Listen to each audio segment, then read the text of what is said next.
History with Anand sir में आपका स्वागत है। हम लोग बेसिकली क्या कर रहे थे, तो हड़प्पा का फर्स्ट पार्ट देख चुके थे जिसमें फैक्चुअल चीज देख चुके थे। आज हम लोग नगर योजना से देखने का प्रयास करेंगे। हम पहले ही बोल रहे हैं कि मेरा मकसद क्या होगा, आधा घंटा 45 मिनट का वीडियो बनाएं, उसको एक बार देख लें, फिर इसके बाद क्या करें, उससे रिलेटेड जितना भी क्वेश्चन बैंक पूछा गया है, प्रीवियस क्वेश्चन, इनफैक्ट घटना चक्र बुक का नाम बोला जाए तो उसको डिस्कस कर लें, ताकि बच्चा एग्जाम से पहले अपने आप को तैयार फील कर सके। ठीक है, तो हम लोग क्या देखे थे, हम लोग यहाँ तक देख चुके थे। आज हम लोग को मुख्य रूप से नगर योजना देखना है, नगर योजना देखना है। तो नगर योजना देखने से पहले एक बेसिक स्ट्रक्चर समझते हैं, नगर क्या होता है। ठीक है, जब हम लोग नगर योजना का बात करते हैं तो सबसे पहले देखिए ग्रिड प्रणाली की चर्चा सुने। ग्रिड प्रणाली, अब ग्रिड प्रणाली क्या है तो पहले समझ लेते हैं। तो देखिए जैसे क्या है, ये जैसे हम बना रहे हैं, ये क्या है, तो मुख्य सड़क हो गई, ये मुख्य सड़क है। और अब देखिए ये मुख्य सड़क हो गया, इसको जोड़ते हुए छोटी छोटी सड़कें जो इसको जोड़ रही हैं। अब जो जगह बच रहा है, अब जो जगह जो बच रहा है उसमें कंस्ट्रक्शन कर दिया जाता है। अब जो जगह बच जाता है उसी में कंस्ट्रक्शन कर दिया जाता है। और इसी जो सब घर को एक सड़क मिलता है, इसी को बोलते हैं ग्रिड प्रणाली। अब क्या होगा, सड़कों के किनारे नालियां होती हैं, और ये मुख्य नाली होगी बड़ी सी। ठीक है, जिससे क्या होगा, जल निकास प्रणाली अच्छी हो जाएगी। ठीक है, तो ये सबसे पहले हुआ ग्रिड प्रणाली। ग्रिड प्रणाली का मतलब क्या हुआ, पहले मुख्य सड़क हो जाएगी, फिर उसको जोड़ने के लिए सब्स्टिट्यूट सड़क होंगी, और बीच में जो स्पेस बचा होगा उसमें क्या होगा, कंस्ट्रक्शन हो जाएगा, ताकि क्या होगा, सड़कों के लिए किसी को दिक्कत नहीं होगी। अब जब ग्रिड प्रणाली व्यवस्थित हो जाएंगी तो जल निकास प्रणाली भी अच्छी हो जाएगी। इसलिए आप सुने होंगे हड़प्पा सभ्यता की जल निकास प्रणाली अद्भुत थी। अद्भुत इसलिए कहा जाता है कि नालियां क्या थी, तो ईंटों से ढकी हुई थी, और उस समय इतना विकसित होना बहुत बड़ी बात थी। और नालियों के समझ में एक बात और समझ लीजिए, नालियां जो थी तो मान लीजिए ऐसे है, चैम्बर पद्धति का विकास था। चैम्बर पद्धति का मतलब क्या हो गया, नालियां ऐसे चल रही हैं, अब कोई भी ठोस पुरुष जाएगा तो जाने के बाद मान लीजिए ऐसे गया और यहाँ पर चैम्बर जो बना इसमें जमा होने लगेगा, तो इससे क्या होगा, नाली जाम होने की समस्या खत्म हो जाएगी। इसलिए बोलता है क्या, ड्रेनेज सिस्टम बहुत बढ़िया था वहां का। इसलिए कभी कभी इतिहासकार बोलते हैं साधारण लोगों द्वारा निर्मित और साधारण सभ्यता। नगर का बंटवारा देखिएगा, नगर का बंटवारा देखिएगा तो नगर मुख्यतः दो भागों में बटा हुआ था। ऐसे देखिएगा, इसको बोलते हैं पश्चिमी भाग, इसको बोलते हैं पूर्वी भाग। इसको बोलते हैं पश्चिमी भाग, इसको बोलते हैं पूर्वी भाग। अब जब पूर्वी भाग को देखिएगा, जब पूर्वी भाग को देखिएगा तो इसको बोल देते हैं निचला शहर, निचला निचला शहर। और जब पश्चिमी भाग को देखिएगा तो इसको बोलते थे दुर्ग का साक्ष्य मिला है। तो यहाँ पर दो तीन टर्मोलॉजी समझ ले, यहाँ पर दो तीन टर्म समझ ले। जैसे क्या क्या समझ ले, तो हम लोग दो तीन समझ लेंगे, दुर्ग, किला, फिर सुने होंगे टीला, फिर सुने होंगे महल। एक ही जैसा टर्मोलॉजी है, लेकिन फिर भी थोड़ा बहुत सब में बोलते हैं टीला। जब हम बोलते हैं टीला तो टीला का मतलब क्या हो गया, मिट्टी का ऊंचा ढेर। बिहार के गांव में देखिए कोई बहुत ऊंचा घर बना लेता है, काफी ऊंचा नींव रखता है, तो लोग क्या बोलता है, एकदम टीला पर घर बना लिया। तो टीला का बेसिक मतलब होता है मिट्टी का ऊंचा ढेर। जब बात करते हैं महल, तो महल का अर्थ होता है बड़ा घर, जिसको आजकल हम लोग बंगला बोलते हैं, बड़ा बड़ा बंगला को बोलते हैं महल। समझिए महल है। और कई महल को, जब बड़े बड़े बड़े बंगले बने हो, कई महल हो, उसको चारों तरफ से घेर दिया जाता है, तो उसको बोल देते किला। जैसे सुने होंगे लाल किला, लाल किला में क्या है, कई महल है। और जब हम दुर्ग बोलते हैं तो दुर्ग का मतलब होता है एक ऊंचा स्थल, जहां सैनिक के रहने के लिए है, सुरक्षा के पर्पज से इसका निर्माण किया गया। तो अब देखिएगा यहाँ, यहाँ देखिएगा, तो शहर दो भागों में बटा हुआ था, पश्चिमी भाग और पूर्वी भाग।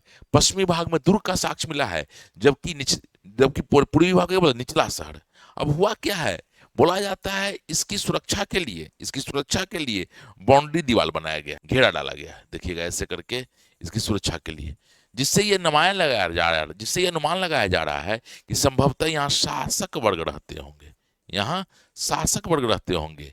और चूंकि इसकी सुरक्षा का विशेष ध्यान नहीं दिया गया है, तो बोला गया यहाँ जन साधारण रहते थे, जन साधारण लोग रहते थे। एक चीज और समझ लीजिए, एक चीज और समझ लीजिए, ये जो है ये एक जनरल फ्रेज बताया गया है, लेकिन इसका कुछ अपवाद भी है। अपवाद क्या है तो देख लेते हैं, अपवाद क्या है तो देख लेते हैं। जैसे कुछ शहर क्या है, जैसे देखिए हम क्या बोले थे, हम ये बोले थे कि देखिएगा, तो देखिएगा अधिकांश कैसा है, जनरल कंस्ट्रक्ट क्या है, तो शहर दो भाग में बटा हुआ है, एक पश्चिमी और एक पूर्वी भाग। इसको बोलते हैं पश्चिमी भाग, इसको बोलते हैं पूर्वी भाग। ये जनरल बात है। लेकिन कभी कभी कीजिएगा, कभी कभी कीजिएगा, जैसे आप देखिएगा लोथल और सुरकोटदा, जैसे लोथल और सुरकोटदा का शहर एक ही दीवार से घिरा, लोथल और सुरकोटदा का शहर एक ही दीवार से घिरा था। ये हो गया लोथल और सुरकोटदा, एक ही दीवार से घिरा था, मतलब क्या, बीच में बाउंड्री नहीं थी, शासक और शासित का विभाजन नहीं था। उसी तरह आप पढ़िएगा, धौलावीरा का शहर 3 भागों में बटा हुआ था। अब ये धौलावीरा का शहर है, मान लीजिए ये देखिए धौलावीरा का शहर है, तो इसको हम क्या बोले हैं, धौलावीरा का शहर 3 भागों में बटा हुआ था। कभी कभी एग्जाम में पूछ देता है कि त्रिअक्षीय स्तरीय सुरक्षा प्रणाली कहाँ मिली है, तो ये क्या हो गया, धौलावीरा, धौलावीरा। उसी तरह हम लोग पढ़े होंगे, आप लोग पढ़े होंगे कि चाहुंदरों में किसी दूर का साक्ष्य नहीं मिला है, मतलब चाहुंदरों में किसी तरह का फोर्टिफिकेशन, किलेबंदी नहीं की गई है। तो ये 3 अपवाद है, ए, बी और सी, चाहुंदरों में किसी प्रकार का दूर का साक्ष्य नहीं मिला है। हम लोग नगर योजना में क्या क्या देखे, तो नगर योजना में सबसे पहले देखिए क्या, कि नहर ग्रिड प्रणाली पर व्यवस्थित थे। और ग्रिड प्रणाली का मतलब क्या हुआ, तो ग्रिड प्रणाली का मतलब यह हुआ कि ऐसे व्यवस्थित था, सड़कें बड़ा सुयोजित थी, जल निकास प्रणाली अच्छी थी, सड़कें एक दूसरे को समकोण पर काटती थी। मतलब क्या हुआ, जब हम बोलते हैं सड़कें एक दूसरे को समकोण पर काटती थी, इसका मतलब हुआ सड़कें सीधी थी। और जब समकोण पर काटती थी मतलब क्या, जब सीधी होंगी तो दूरी भी बहुत कम होगा, और दूसरा चीज क्या, जाम लगने की समस्या बहुत कम होगी। ठीक है, और देखिएगा तो बस नगर योजना से यही सब पूछता है। फिर कभी कभी भवन के बारे में पूछ लेता है कि भाई ये जो बंटवारा था, कैसे शहर कैसे विभाजित था, तो शहर का विभाजन भी बता दिए कि शहर का विभाजन इस प्रकार था। इस जनरल ये क्या है, जनरल कंडीशन ये था, लेकिन कुछ उसके अपवाद है। पहला है लोथल और सुरकोटदा, दूसरा बोले हैं धौलावीरा, और तीसरा बोले हैं चाहुंदरो। ठीक है, अब अगला टॉपिक क्यों हम लोग देख लेते हैं। हम लोग नगर योजना में देख रहे थे, नगर मुख्यतः 2 भागों में बटे थे, नगर मुख्यतः 2 भागों में बटे थे, पश्चिमी भाग और पूर्वी भाग। पश्चिमी भाग में दुर्ग का साक्ष्य मिला है, दुर्ग क्या हम एक्सप्लेन कर चुके हैं, जबकि पूर्वी भाग को निचला शहर कहा जाता है। दुर्ग क्या एक्सप्लेन किया जा चुका है। इसका अपवाद क्या है, लोथल, लोथल, सुरकोटदा, सुरकोटदा, चाहुंदरो और धौलावीरा। ठीक है, नेक्स्ट देखिएगा तो क्या लिखा है, जल निकास प्रणाली अद्भुत थी, सड़कें चौड़ी थी और एक दूसरे को समकोण पर। अब अगला टॉपिक जो है वो है राजनीतिक जीवन। देखिएगा, अब यहां तक जो हम पढ़े ये फैक्चुअल चीज था, और बच्चे को यहीं से इतिहास में दिक्कत होना शुरू हो जाता है। राजनीतिक जीवन क्या है, सामाजिक जीवन क्या है, धार्मिक जीवन क्या है, आर्थिक जीवन क्या है। और अगर एक बार ये समझ डेवलप हो गया तो फिर आंसर राइटिंग आसान हो जाता है। तो आइए हम लोग जरा समझते हैं राजनीतिक जीवन, सामाजिक जीवन और धार्मिक जीवन। राजनीतिक जीवन हम लोग क्या क्या समझते हैं, तो राजनीतिक जीवन याद रखिएगा, जब हम बोलते हैं राजनैतिक जीवन, याद रखिए एक बार ये समझ में आ जाए तो पूरा एंशिएंट, मिडाइवल, मॉडर्न समझ में आ जाएगा। तो राजनीतिक जीवन में मुख्य रूप से हम 3 चीज का अध्ययन करते हैं। पहला करते हैं शासक, पढ़ते हैं शासन प्रणाली, शासन की इकाई, प्रशासनिक इकाई, फिर पढ़ते हैं प्रशासनिक इकाई, और फिर पढ़ते हैं अधिकारी तंत्र, अधिकारी। जैसे देखो शासक, जैसे हम समझाने के लिए बोल रहे हैं, आज के कंस्टिट्यूशन में पीएम और सीएम ये सब क्या है, शासन व्यवस्था को देख रहे हैं, शासक एक तरह से। प्रशासनिक इकाई कैसे बटा हुआ, तो देखिए देश, देश मतलब भारत, फिर क्या बचा है, राज्य, राज्य मान लीजिए, मान लीजिए बिहार, राज्य कैसे बना है, प्रमंडल, प्रमंडल मान लीजिए पटना ले लिए, प्रमंडल का हम लोग क्या देखते हैं, जिला, जिला में मान लीजिए पटना जिला ले लिए। प्रमंडल जिला के नीचे क्या होता है, अनुमंडल, अनुमंडल के नीचे क्या होता है, तो आप सुने होंगे प्रखंड, प्रखंड के नीचे क्या होता है, तो पंचायत, पंचायत के नीचे वार्ड। तो इस ढंग का क्या है, ये प्रशासनिक इकाई है। और हर जगह चलाने के लिए कोई अधिकारी होता है, जैसे देश के स्तर पर क्या है, आईएएस, आईएएस और आईपीएस है, राज्य के स्तर पर आईएएस और आईपीएस है। थोड़ा प्रमंडल के स्तर पर चले जाए तो क्या होता है, आईएएस, आईपीएस और स्टेट पीसीएस के लोग हैं। तो इसी को बोलते हैं अधिकारी। मतलब 3 चीज पढ़ते हैं, पहला चीज क्या पढ़ते हैं, तो पहला चीज पढ़ते हैं शासन, दूसरा पढ़ते हैं प्रशासनिक इकाई, और तीसरा चीज पढ़ते हैं, याद रखिएगा, याद रखिएगा कि इस तीनों में मेन चीज क्या है, इस तीनों में अब शासक, प्रशासनिक है, अधिकारी, इस पर टिका किस पर हुआ है। जैसे हम लोग क्या बोलते हैं, चाय जब पीते हैं तो चाय में मेन कंपोनेंट क्या है, कोई बोलता है चीनी, कोई बोलता है दूध, कोई बोलता है पानी। नहीं भाई, ये सब मेन कंपोनेंट नहीं है। मेन कंपोनेंट क्या है, चाय पत्ती। तो भले ही हम कहने के लिए बोल दिए 3 कंपोनेंट है, लेकिन 3 कंपोनेंट में सब चीज किस पर टिका हुआ है, शासक पर टिका हुआ है। अब कैसे, देखो, अगर शासक मजबूत होगा, इसकी प्रशासनिक इकाई, तो इसकी प्रशासनिक इकाई बड़ी होगी, और जब प्रशासनिक इकाई बड़ी होगी तो अधिकारी तंत्र भी क्या होगा, अधिकारी तंत्र भी बड़ा होगा। मतलब शासक मजबूत है तो प्रशासनिक इकाई बड़ी होगी, और प्रशासनिक इकाई देखने के लिए अधिकारी तंत्र भी बड़ा होगा। शासक अगर कमजोर होगा तो इसकी प्रशासनिक इकाई भी छोटी होगी और अधिकारी तंत्र का जाल भी छोटा होगा। ठीक है, इसलिए देखिएगा कि सब कुछ किस पर निर्भर है। अब देखिए, शासक का जो नेचर होगा वही अधिकारी तंत्र की विशेषता होगी। अगर शासक राजतंत्र है अगर शासक राजतंत्र है तो स्वाभाविक है अधिकारी भी राजा की तरह ही बिहेव करेंगे, उस सेवा देने का चाहत नहीं करेंगे। अगर शासक जनतंत्र द्वारा आया है, देखिएगा अधिकारी भी कोऑपरेटिव रहेंगे, क्योंकि अधिकारी अगर कोऑपरेटिव नहीं रहेंगे तो दोबारा चुन के जाएगा ही नहीं। उसी तरह देखिएगा सैनिक तंत्र या तानाशाह होगा तो अधिकारी भी कैसा होगा, तानाशाह टाइप के बिहेव करेगा, वो लिबरल बिहेव नहीं करेगा। इसलिए सब कुछ किस पर टिका हुआ है, शासक पर। और एक बार हमको ये समझ में आ जाए शासक प्रणाली, तो फिर हिस्ट्री में पढ़ना बड़ा आसान हो जाता है। तो समझते हैं जरा, देखिए क्या होता, वर्ण के आधार पर विभाजित था, या जाति के आधार पर विभाजित था, या धर्म के आधार पर विभाजित था, या नस्ल के आधार पर विभाजित था। तो सबसे पहले हम लोग देखते हैं विभाजन का आधार क्या था। फिर दूसरा क्या देखते हैं स्त्रियों की स्थिति कैसी थी।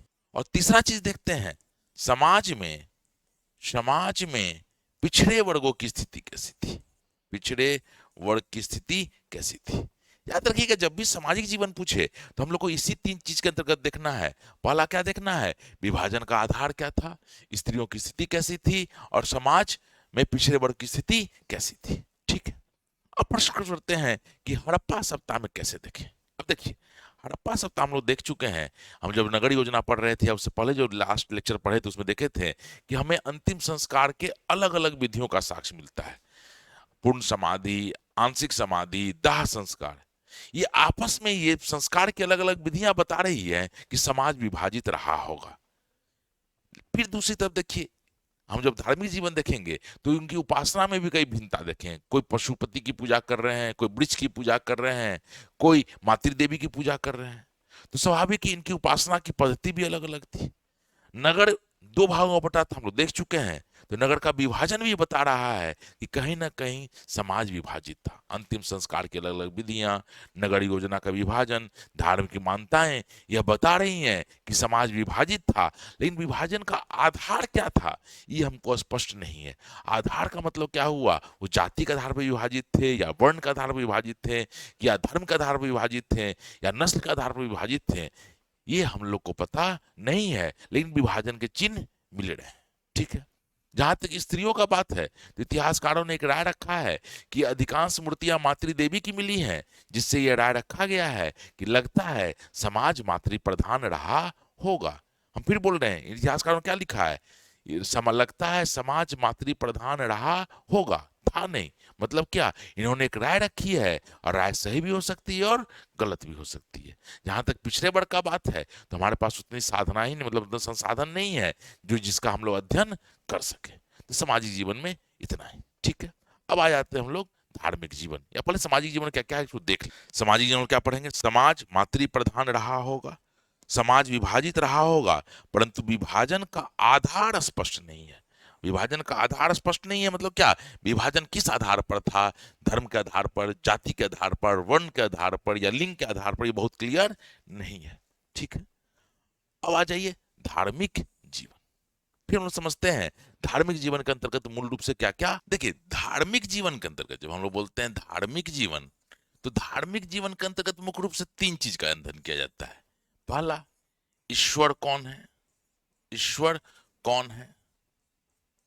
दूसरा, ईश्वर की उपासना कैसे होती है। और तीसरा, ईश्वर की उपासना क्यों होती है, ईश्वर की उपासना क्यों होती है। मूल रूप से यही तीन चीज है, ईश्वर कौन है, ईश्वर की उपासना कैसे होती है, और उपासना क्यों होती है। एक चीज देखिएगा, जब हम हड़प्पा का अध्ययन करते हैं तो हम लोग क्या देखते हैं, हम लोग यहाँ पर मूर्ति पूजा का भी साक्ष्य देखते हैं, वृक्ष पूजा का भी साक्ष्य देखते हैं, अग्नि पूजा का भी साक्ष्य देखते हैं, और हम लोग उपासना में कई पशुओं का भी साक्ष्य देखते हैं कि उसका भी उपासना हो रहा है। तो स्वाभाविक है हम ये बोले ये बहुईश्वर बात थे, अनेक ईश्वर की पूजा करते थे या अनेक ईश्वर में विश्वास रखते थे, तो कोई गलत नहीं है। ठीक है, दूसरा चीज क्या है, उपासना क्यों करते थे और कैसे करते थे, ये हमको तभी पता चलेगा जब उनकी लिपि हम लोग पढ़ पाएंगे। बिना लिपि पढ़े हुए उनके हम धार्मिक विचार को समझना थोड़ा मुश्किल हो जाएगा। उत्खनन से उनके कर्मकांड को तो जान पाते हैं, लेकिन उनके धार्मिक विचार समझ में नहीं आते हैं। ठीक, इसको देख लेते क्या देखिए क्या है।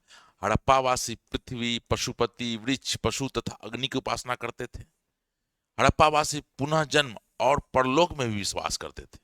एक्चुअली क्या था कि जब हड़प्पा का बात कीजिएगा तो हड़प्पा हम लोग क्या देखते हैं कि जब अंतिम संस्कार में जब लोगों को कब्र में डाला गया है या दफनाया गया है, तो उनके साथ डे टू डेट यूज वाली वस्तुएं भी दफनाई गई हैं। इससे पता चलता था उनका एक विश्वास था कि अगला जन्म है या पुनः जन्म है। और देखोगे बच्चों के गली में जो ताबीज बनी हुई है वो बता रहा है कि बुरी आत्मा में भी ये विश्वास करते थे, बुरी आत्मा सब में ये विश्वास करते थे, इसलिए बच्चों की गली में ताबीज मिली है। देखिए, जब हम आर्थिक जीवन का बात करते हैं तो आर्थिक जीवन में हमेशा याद रखना ये तीन ही चीज का अध्ययन होता है एंशिएंट हिस्ट्री में। पहला होता है कृषि, फिर होता है पशुपालन, फिर होता है व्यापार। एक चीज समझ लीजिए, हड़प्पा सभ्यता का मूल आधार क्या था? व्यापार था। और जब मूल आधार व्यापार था, इसका मतलब कृषि अच्छी होती होगी तभी व्यापार होगा, क्योंकि कृषि में अधिशेष आएगा। कृषि जब अधिशेष उत्पन्न करेगा, अधिशेष हम एक्सप्लेन कर चुके हैं, जब कृषि अधिशेष उत्पन्न करेगा तो यही अधिशेष व्यापार को जन्म देता है। तो हड़प्पा सभ्यता के लोग निश्चित रूप से खेती अच्छी करते थे, इसमें कोई दो राय नहीं है। और देखिएगा तो कुछ फसलों का अवशेष भी मिला है, जैसे गेहूं, जौ, बाजरा, चावल। फिर आप देखे होंगे खजूर, तरबूज, मटर, राई, सरसों, तिल, ढेर सारे फसलों का साक्ष्य मिला है। लेकिन हम लोग का मुख्य विषय यह रहता है कि हम लोग अध्ययन करें व्यापार क्या है। तो व्यापार के लिए देखिएगा, व्यापार जब बात कीजिए हड़प्पा सभ्यता का, तो यहाँ व्यापार दो तरह का दिखाया जा रहा है, एक आंतरिक व्यापार और दूसरा बाह्य व्यापार। अब बाह्य व्यापार के साक्ष्य के रूप में हम लोग को लोथल में डॉकयार्ड का साक्ष्य मिला है। बाह्य व्यापार के रूप में हमें लोथल में डॉकयार्ड का साक्ष्य मिला है, जो मेसोपोटामिया से व्यापार को दर्शाता है, पहला चीज। दूसरा, आंतरिक व्यापार सड़कों को दर्शाता है। अब व्यापार के लिए कुछ मूलभूत चीजें होनी चाहिए, जैसे परिवहन, माप तौल की वस्तु,